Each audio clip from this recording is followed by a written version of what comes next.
Hello, my name is Sam, and I am a big fan of Disney. I grew up watching their animated shows, and I still do to this day. However, one of my all-time fave Disney properties is the show Kim Possible. In fact, it's my fave show of all time. I watched all the episodes, the movies, played all the games, etc. If you investigated, I would probably be the biggest Kim Possible fan out there. That is, up until today.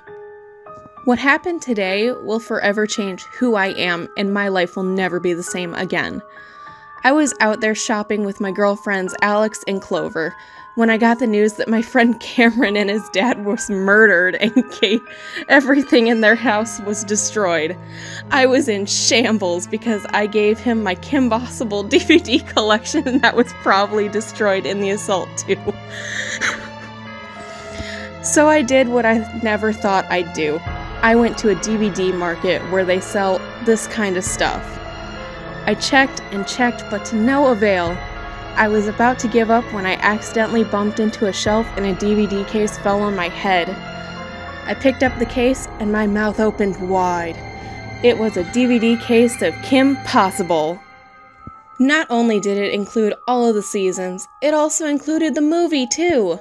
I almost screamed in pure joy before covering my mouth as to not embarrass myself. I went to the cashier to pay for it. His name was Jerry. A real nice guy and a family friend, and he usually gives me this stuff at a discount. Jerry looked at the case confused and grumbled, Sam, are you sure you want to buy this? Pfft, so not the drama. Jerry, of course I want to. You know how much I like Kim Possible. Jerry chuckled and said that he'd give it to me for free. I still tried to pay, but he insisted that since I looked like I really wanted it, I could have it. I thanked him and ran off to my girlfriends to continue our shopping spree. After I came home, I took off my shoes at the entrance so I wouldn't ruin the carpet on my way to my room. I opened up the disc tray and in my DVD player and inserted the disc. I was happy that I got another reason to rewatch my fave show of all time, and already started to hum myself the theme song of the series. However, that's when something strange happened. The theme song Call Me Beat Me If You Want to Reach Me started playing, but it was playing in backwards! At some parts it even slowed down and made me really uneasy. I figured that this was a pirated illegal copy of the show and cursed myself for letting my emotions get the best of me, but I did receive it for free, so I thought I'd try to salvage what I could from this. As the theme song was playing, sometimes the screen would cut to black and would quickly show a picture of Ron Stoppable. He looked really sad and had what seemed to be tears of blood coming from his eyes. Anyway, the show started, and it showed Kim and Ron. It showed them walking and then running towards Dr. Draken's lair. When they reached there, they fired their grappling hooks to climb over the giant wall that was guarding the entrance. As they were climbing, Kim looked at Ron, and she had a worried look in her eyes. After 4 seconds, she said this, "Ron, are you okay? You seem kinda down lately." Ron looked at Kim and tilted his head down. Yeah, don't worry about it. It's nothing." They continued climbing over the wall and jumped down and started to sneak in. Throughout the way, Ron looked more and more sad and depressed. The whole episode had a dark aura around it, and I realized that I had never seen this episode before.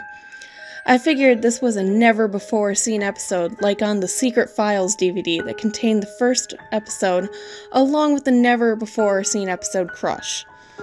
Anyways, as the episode went on, Ron looked worse and worse, and I was getting worried. Kim did not look worried at all, and was dismissive of Ron. I found this really weird, and I asked myself, aren't they dating? Why is she so dismissive of him? Is this before So the Drama? All of a sudden, Ron looked at the screen and said, "Actually, this is after." My eyes widened and I screamed and fell from my couch. Did the character in the show just talk back to me? How was this possible? I sat back on the couch and figured that it must have been a pure coincidence and grabbed the remote to turn off the TV. Except the TV would not turn off, no matter how much I pressed the button. I decided to continue watching, as I had no other choice. As they were entering Dr. Draken's chamber, they saw Draken and Shigo. They looked depressed and sad too, and Shigo didn't even bother fighting Kim. I was so confused at what I was watching. Why was everyone so depressed in this episode? Did something happen? But then I remembered that there was originally going to be an episode where Draken uses an emotion changer of doom to make everyone depressed, and it was up to Kim to stop him. I figured that I must have gotten access to the unfinished work-in-progress version of the episode. Kim then looked directly at the screen, directly at me, and said this. "Actually, Sam, this is because of you. You couldn't let go, could you? You just had to continue binge-watching the show over and over again and not move on to the other things. But no, you just had to stick to nostalgia like a child. Look at them. They don't want to do this anymore. They just want to move on, but your refusal to move on keeps them here." Kim then pulled out a giant hunting knife out of her pocket and stabbed Ron in the chest. Ron screamed and fell to the ground, blood coming out of his mouth and chest. Rufus came out of his pocket and started to rub himself against his cheek when suddenly Kim stepped on him, turning him into a bloody mess. She then turned towards Shigo and Draken and rushed towards them. I couldn't believe what I just saw. It was a massacre! She slashed at Shigo's throat and she died instantly, which caused Draken to scream and try to run away before being kicked by Kim, and the screen went to black. I waited and waited when suddenly an ear-piercing shriek came out of the speakers, which caused me to cover my ears in pain. When I opened my eyes, I saw that Draken was being dragged to a chair by Kim. She tied him to the kitchen chair, broke her communicator, and cut his hair from his lips. She drew the cry for help. Draken started yelling, "Please, make it stop. I don't want to be in this show anymore." Kim then smiled as she pulled out a Glock gangsta style and shot him right in his face, as the screen got covered in blood. Behind all the gore, I heard Kim say this. "You have made us suffer, and I will make you suffer too." The screen went black. I started to tear up. Why would Kim say this? There's no way she could mean that. As I was getting ready to cry, my phone rang. I picked up the phone and saw that it was a call from Kramer, Jerry's neighbor. I picked up and I couldn't believe what I just heard. Alex and Clover were both dead. Apparently some maniac broke into their house and stabbed them to death. I hung up as I went to bed, crying the whole way. While sleeping, I had a dream. No, more like a nightmare. I saw Alex and Clover being chased by a bloody Kim Possible. They were begging me to help, yet I couldn't do anything. I couldn't move, and all I could do was watch them stabbed to death over and over and over again. I woke up screaming and looked at the time. It was 3 a.m.